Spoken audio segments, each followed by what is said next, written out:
Okay. Welcome friends.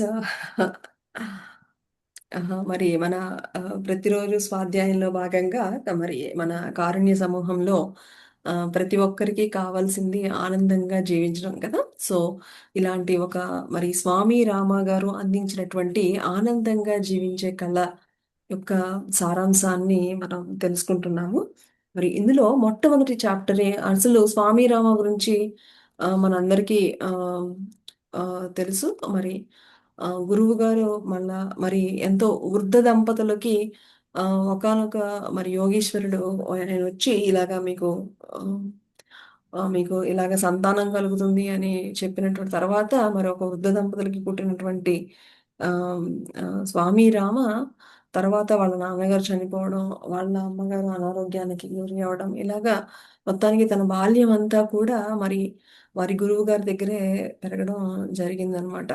So ఇలాగ గురువు గారి యొక్క చక్కటి గైడెన్స్ లో ఎదుగుతూ మరి చక్కగా అన్ని విద్యలు నేర్చుకుంటూ మరి సంసార జీవితంలో చక్కగా ఒక పెళ్లి చేసుకుని పిల్లలకి జన్మనిచ్చి ఆ మరి ఆ మరి ఆ, గురువుల దగ్గర మరి ఎంతో ఆ, మరి గురువు గారు కూడా స్వామిరామ గురువు గారు కూడా ఎప్పుడు ఆయన కంటే కూడా, ఎందుకంటే మన ఇంట్లో వాళ్ళు చెప్తే మనకి అంతగా ఎక్కదు కాబట్టి స్వామిరామ గురువు గారు కూడా ఎప్పుడు కూడా అనేక అందరి గురువుల దగ్గరికి కూడా ఈయన్ని నేర్పించడానికి ఎప్పుడు కూడా పంపిస్తూ పంపిస్తూ ఉండేవారు అనమాట. ఇలాగా మరి గురువు గారి గైడెన్స్ లో మరి ఎంతో మంది మహానుభావులను కలిసి ఆ, మరి ఆ, ఆయన నేర్చుకున్నటువంటి సత్యాలను అందించినటువంటి మరి ఒక చక్కటి పుస్తకమే ఈ ఆనందంగా జీవించే కళ మనం తెలుసుకుంటున్నాము. మరి ఇందులో మొట్టమొదటిది చాప్టర్ ఏంటి అంటే ఆ, ఇందులో మొట్టమొదటి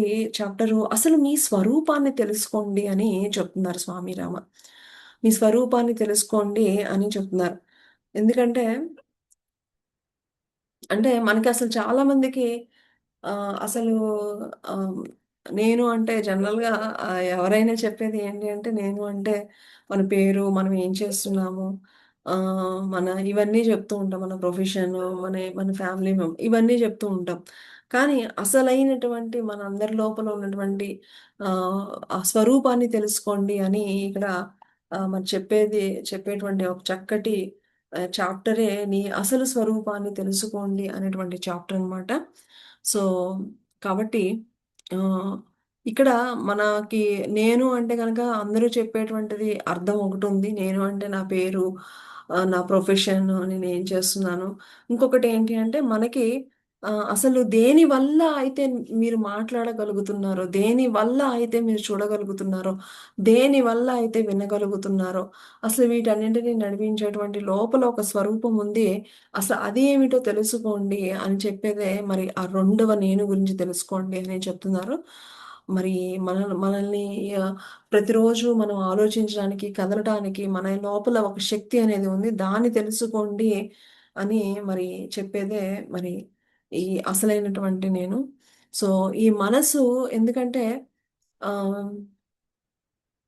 ఉపనిషత్తులు చెప్తున్నట్లుగా నేను అంటే గనక మనం ఈ కనిపించే మరి ఈ శరీరము కాదు. అలాగే మన మనసు అనేక మన చుట్టూతో ఉన్న మనసు అంటే అనేక మన కంటితో చూసే ఈ యొక్క ఇంద్రియాలతో చూసేవన్నీ కూడా మనకి చేరుస్తూ ఉంటుంది ఈ మనసు. సో మనసు మనము కాదు. అలాగే నాది నేను అనేటువంటి పరుగులు పెడుతూ ఉంటాం కదా, ఆ నేను ఆ అహంకారం కాదు. అలాగే అయిపోయిన వాటి గురించి తెగ తెగ ఆలోచించేస్తూ ఉంటాం, ఒకే విషయం గురించి పదే పదే ఆలోచిస్తూ ఉంటాం. సో ఈ చిత్తం అనేది నువ్వు కాదు. ఆ, సో ఈ వీటన్నింటికి మించిన ఉన్నటువంటి నేనుని తెలుసుకోవడానికి ప్రయత్నించండి. మరి ఈ నేను అనేది తెలుసుకోవడానికి మీరు బాహ్యంగా కాదు, మీరు అంతర్ముఖంగా మీరు ప్రయత్నించాలి. ఈ ఫస్ట్ అసలు ఈ అంతర్ముఖంగా తెలుసుకోవాలి అంటే కనుక మనం ఎంతసేపు ఆ, మన యొక్క వంతి మన ఇప్పుడు కూడా మన బాహ్యంగానే ఉంటుంది మన చూపు కానివ్వండి. ఎంతసేపు సపోజ్ మన ఇంట్లో ఉన్నారనుకోండి, వాళ్ళు ఇలా చేస్తున్నారు, పిల్లలు అలా చేస్తున్నారు, అదని ఇదని మనము బయటే చూస్తూ ఉంటాం. ఎక్కడికన్నా వెళ్ళినా వాళ్ళిలాగా, వీళ్ళిలాగా, అదిలా ఉంది అనే అంటూ ఉంటాం. ఎప్పుడు కూడా మన యొక్క ఆలోచన విధానం ఎంతసేపు కూడా బయటికే ఉంది కాదు. మీరు అంతర్గతంగా వెళ్ళండి. మొట్టమొదటిగా నువ్వు ఏమి ఆలోచిస్తున్నావు? నువ్వు ఏమి మాట్లాడుతున్నావు? నువ్వు ఎలా పని చేస్తున్నావు? ఆ! సో, ఇలాగా ఫస్ట్ మీరు అంతర్గతంగా వెళ్ళాలంటే ఫస్ట్ మిమ్మల్ని మీ వైపు తిప్పుకోండి. సో, ధ్యానం చేయండి. నిశ్చలంగా కదలకుండా మౌనంలో కూర్చుంటే మీరు తెలుసుకోగలుగుతారు. కాబట్టి ప్రతి ఒక్కళ్ళు కూడా మనం బాహ్యంగా పరుగులు పెడుతున్నాం కానీ, అంతర్గతంగా మనం ఎక్కడ సాధన చేయడం లేదు. సో, మీ యొక్క పరుగులు అంతర్గతం వైపు ఎందుకంటే ప్రతి ఒక్కళ్ళు జ్ఞానోదయం పొందడం అనేది ప్రతి ఒక్కళ్ళ యొక్క జీవిత లక్ష్యం అది.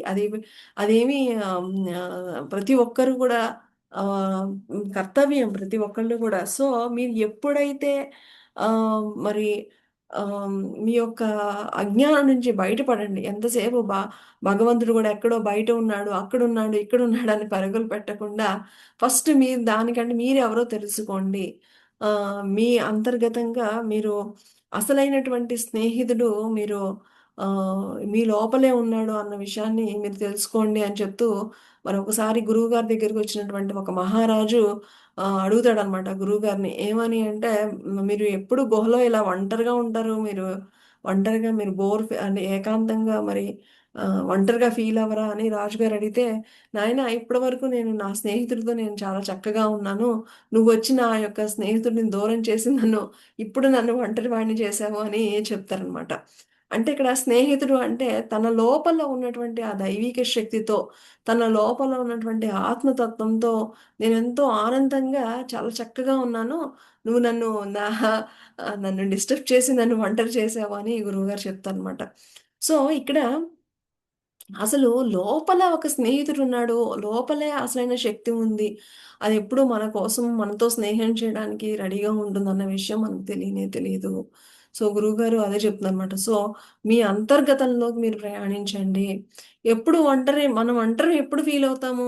ఎవరైతే మనకి బాగా కావాలనుకున్న వాళ్ళు మనకు దూరంగా వెళ్లారనుకోండి, ఒంటరిగా ఫీలవుతాం. సపోజ్ ఒక హస్బెండు ఏదో ఆఫీస్ ట్రిప్ మీద బయటికెళ్లారనుకోండి, ఆ వైఫు నా హస్బెండ్ లేడని ఒంటరిగా ఫీల్ అవుతూ ఉంటుంది. అలాగే ఒక ప్రేమికుడు, ప్రియురాలు ఒక ప్రేమికుడు, ప్రియురాలు ఇలాగా వేరే వాళ్ళ యొక్క ఇది లేకపోతే గనక జనరల్‌గా ఒంటరిగా ఫీల్ అవుతారు. కానీ అసలైనటువంటి ఆ యొక్క స్నేహితుడు, అసలైనటువంటి ఆ గురువు అంతా మీ లోపలే ఉన్నాడు. సో, మీ లోపలికి మీరు ప్రయాణం చేయండి. ఎలా చెయ్యాలో తెలుసుకోండి. మరి ఎప్పుడు ఏది ఉన్నా లేకపోయినా మనతో ఎప్పుడూ ఉండే ఆ స్నేహితుడిని పట్టుకోండి మీరు అని చెప్తున్నారనమాట. ఇది మరి. ఇంకా మనము మన యొక్క అనుభవాలు పెరిగే కొద్దీ మనం గూడా ఎప్పుడూ మారుతూ ఉంటాం. సో, ఆహ్, ఆహ్, కాబట్టి ఆహ్, అందరూ గూడా ఎదగండి అని చెప్తున్నారు. నిన్నటి మీదట ఈరోజు మీరెలా ఉన్నారు అని ఎప్పటికప్పుడు ఎదుగుతూ ఉండండి. మన మాటల తీరు ఎప్పటికప్పుడు మరి చెక్ చేసుకుంటూ ఉండండి అని మరి చాలా ఇంపార్టెంట్ అని చెప్తుందనమాట. ఇంకా ఎప్పుడు మనకి ఘర్షణ, కోపము ఇవన్నిటికి గల కారణం ఏంటి అంటే గనక మన లోపల ఒకటుంటుంది. బయటేమో అది చేయలేకపోతూ ఉన్నప్పుడే ఈ ఘర్షణ అనేది మనకి కోపం రావడానికి కారణం అవుతుంది. అంటే మన మనస, వాచ, కర్మణ ఒకలా లేదు. ఈ క ఈ ఈ ఎప్పుడైతే ఇదుందో అప్పుడే మనకి ఈ ఘర్షణ అనేది మరి మొదలవుతుంది. సో, ఫస్ట్ మీరు ఆ ఘర్షణ లోపల ఏదైతే ఉందో దాన్ని పరిష్కరించుకోవడానికి మీరు ప్రయత్నించినప్పుడు అన్నిటి నుంచి కూడా మీరు చక్కగా హ్యాపీగా ఉండగలుగుతారు అని చెప్తుందనమాట. ఎందుకంటే మీ మనసు ఒకటి చెప్తూ ఉంటుంది. కానీ మీ బుద్ధి ఇంకొకటి చేస్తూ ఉంటుంది. మీరు ఒక మాట చెప్తూ ఉంటుంది. మరొకటి చేస్తూ ఉంటారు. సో, ఇలాగా ఆహ్, ఇవే ఈ యొక్క ఘర్షణ వల్లే అనేక ఈ యొక్క లేకపోవడం మూలనే మన లోపల ఉన్నటువంటి అనేక అనారోగ్యాలకి గల కారణం ఏంటి అంటే గనక ఈ ఘర్షణే అని చెప్తున్నారు. మీరు ఆ మందు, ఈ మందు ఏదో టెంపరరీగా ఉంటుంది. కానీ లోపల ఆ ఘర్షణ తీరనంత సేపు మీకెప్పుడు గూడా ఆ రిలీఫ్ అనేది రాదు. మీకు అనారోగ్యం ఎలా తగ్గుతుంది అని చెప్తున్నారు. కాబట్టి మీరు ఈ బయట పరిస్థితులు గాదు, మీ లోపల అంతర్గతంగా మీరు సాధన పెంచుకోండి. అంతర్గతంగా ప్రయాణించి మీ లోపల ఉన్నటువంటి జ్యోతిని, అసలైన జ్యోతిని, అసలైన గురువుని, అసలైన స్నేహితుడిని మీరు పట్టుకోండి అని చెప్తుందనమాట. ఓకే. ఇంకా మరి ఆహ్, మీరు ఎప్పుడైతే మీ అసలైన నేనుతో మీరు స్నేహంని మొదలుపెడతారో, ఇక మీరు వాళ్ళ మీద, వీళ్ళ మీద డిపెండెన్సీ అనేది ఉండదిక.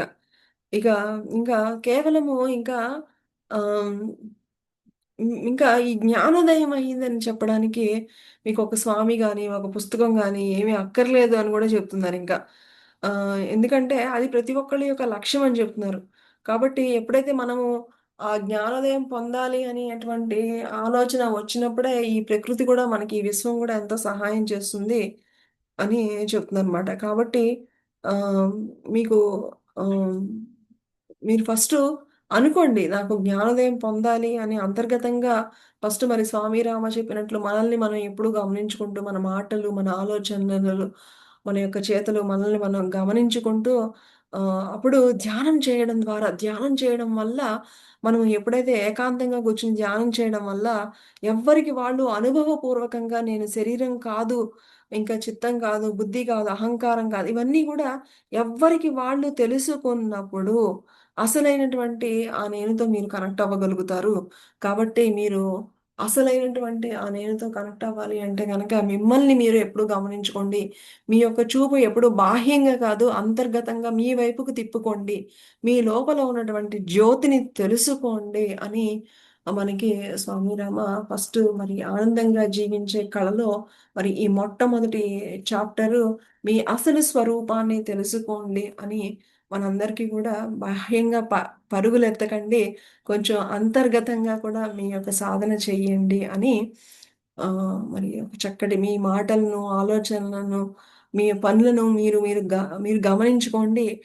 మీ ఘర్షణ నుంచి బయటపడండి అని చెప్తున్నారు. అంటే లోపల ఒకటి చెప్తూ ఉంటే బయట ఒకటి చేయడం. ఇవన్నీ కూడా అనేక అనారోగ్యాలకి గల కారణం ఇదే. ఎప్పుడూ నవ్వుతూ ఉండడం కరెక్టే. కానీ ఆ నవ్వుతూ ఎప్పుడు కూడా అసలైనటువంటి నవ్వుతూ మీరెప్పుడూ ఉండాలి అంటే గనక ఎంతో చక్కటి అవగాహన ఉండాలి. మీరది తెలుసుకోండి. అసలైనటువంటి చక్కటి ఆనందంగా జీవించే కళని మీరు తెలుసుకోండి. అది తెలుసుకోవాలి అంటే ఫస్ట్ మీ లోపల ఉన్నటువంటి అసలైనటువంటి నేనుతో మీరు కనెక్ట్ అవ్వండి అని ఈ యొక్క మరి మొట్టమొదటి చాప్టర్ యొక్క సారాంశాన్ని మనం ఈరోజు తెలుసుకున్నాము. తిరిగి రేపటి ఒక చక్కటి ఆహ్, సత్యాలతో మరి స్వామి రామ అందించినటువంటి అనుభవపూర్వకమైనటువంటి ఆ యొక్క సత్యాలను తెలుసుకుని మనం కూడా వింటేనే మనం వాటి కోసం ప్రయత్నిస్తూ ఉంటాం. అసలు వినకపోతే అసలు ఈ విధంగా ప్రయత్నించాలి అనేటువంటి భావన కూడా మనకి కలగదు. సో, అందుకనే ప్రతిరోజు కొన్ని మంచి సత్యాలను వినడం అనేది కూడా మరి ఆధ్యాత్మిక మార్గంలో ఉన్న వాళ్ళకి చాలా చాలా ఇంపార్టెంట్. తిరిగి మరలా రేపటి మన స్వాధ్యాయంలో కలుసుకుందాం. Thank you.